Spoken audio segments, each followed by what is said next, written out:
You have a puncture, your wheel is flat. So now we have to move the wheel out of the front fork. We first start by undoing the brakes.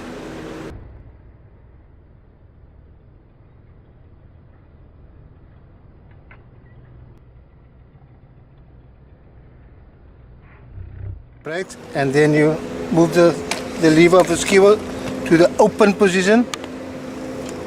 It's open, close. So you open up the lever, keeping this side with the hand, and turn it. Okay. And then remove the wheel. So now we take these two little plastic instruments which they call tire levers, and not your mother's forks or spoons. You put the tire, you can hook it onto the spoke. That's why that hook is there. And then you undo the rest of the tire in small bits. And you can then just take your tire lever like this.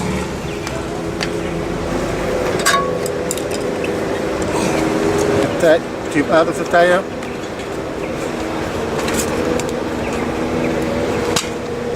This is the outer tire, and that is the inner tube. So now we inspect the tire for any debris or thorns that is the cause of the puncture. And after inspecting the whole tire, you can then pick the inner tube to find out where the hole is or the puncture is. You then use your pump to pump it up a bit until it's nice and firm. Okay. You can then use a bucket of water to see where the hole is. You inspect the inner tube. Okay.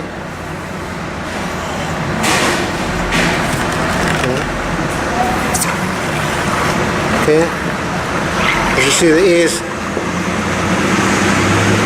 That's where the puncture is. So now we've identified the hole. Okay. We now need to dry it. Okay. You can then take a pin to mark out where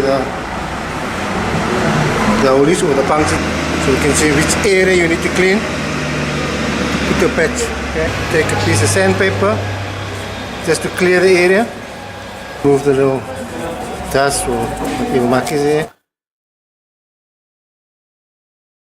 Now we can apply some rubber cement around the area that you've prepared.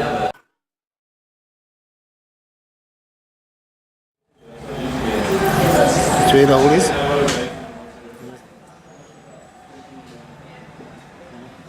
Or you can even blow it. See it? Good and sticky. So now, after preparing the rubber cement, we now have to get various sizes of pads to fix the puncture. Decide which size pad sort of fix that on. So we just remove this. We remove the silver protection paper.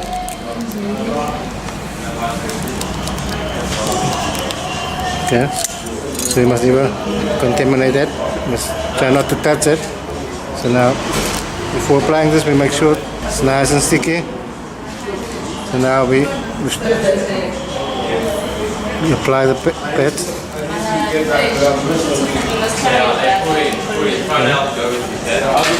You can sometimes remove this nice. Okay.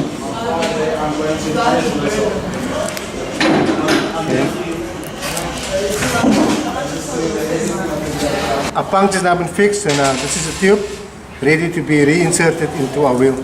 Make the mistakes after fixing the puncture tube to deflate the tube. So now for them to insert the tube into the tire.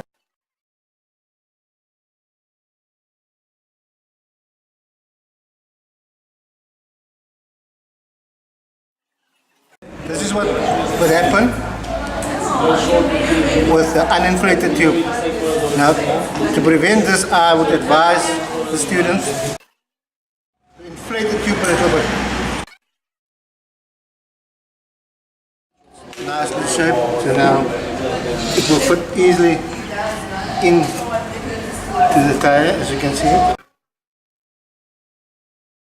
The tube is fitted nicely into the outer tire, so now we have to put the tire back onto the rim by starting at the valve, making sure that the tire doesn't rest on top of the tube or the valve.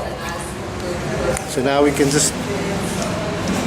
work from one side and slow, small, use your hands, and you can easily pinch the tube between the rim and the tire lever. So then you have to take out the whole tube and do the process over again. So when you put the tire back, use your bare hands. Okay, as you can see what I'm doing now. You don't use the tire lever. Okay, so now the tire has been on nicely, you can then inspect. Pump the tire according to the recommended pressure on your tire wall. I would also strongly advise the students to use a floor pump or the bike hand pump and not the pump at the service garage. This is dry air and the garage air is hot air, so the hot air inflates a tube at a quicker rate. By pumping this we can control how you inflate your tire. But with the garage compressors, if you give us too much a quick squirt, the whole tube will explode. Okay? So I strongly advise the students not to the service station to inflate. Okay? The tire has now been inflated to the recommended pressure on the tire wall. Put the dust cap back onto the valve. The reason why sometimes small grains of sand can go in there and can block the valve. So the valve will be in an open position and the air will leak out of the valve. So rather put down the dust cap. Okay. So now the puncture has been fixed. It's been pumped up to the recommended tire pressure on the tire wall. We've inspected that the tube is not between the tire and the rim. So now we can fit the wheel back into the bike. We also have to make sure that the wheel is running in the right direction. If you run the tire in the wrong direction, your tire will be wearing off much quicker. So now we fit. Make sure the fork goes nicely onto the axle of the wheel. We now then tighten it by hand. That's too loose, we can just turn it around. Okay, it shouldn't go close to turn there. Okay, so that key is in a closed position. As you can see there, it's closed. That is open. So when we cycle, this shouldn't be in that position, but it should be in a closed position, preventing the wheel from falling out and causing the cyclist to injure him or herself. So now, also to make sure, we put the brake back on. You can do it that way, or you can use the one hand to keep the two calipers together, the brake calipers together, and then the other hand, squeeze the two brake calipers together. Use the free hand to put the cable into its position. Can you do the free hand a bit, just this bit again? Okay. Putting the wheel back, you use this hand to get the two calipers together. You then guide the cable into the slot here, and make sure that the noodle goes into that position. Okay, so now your brake is fully functional again. Okay. Okay. So now your bike is roadworthy again. Okay, just to make sure the wheel is properly fitted in, you can give it a nice spin. And maybe check your brake at the same time. See if the brake is fully functional. You can always check if your rim is touching the brakes. And if your rim is touching the brakes, it needs to be straightened by a professional bicycle mechanic, which they call truing. If you don't have a wheel straight or through, you will damage your brake pads quite easily.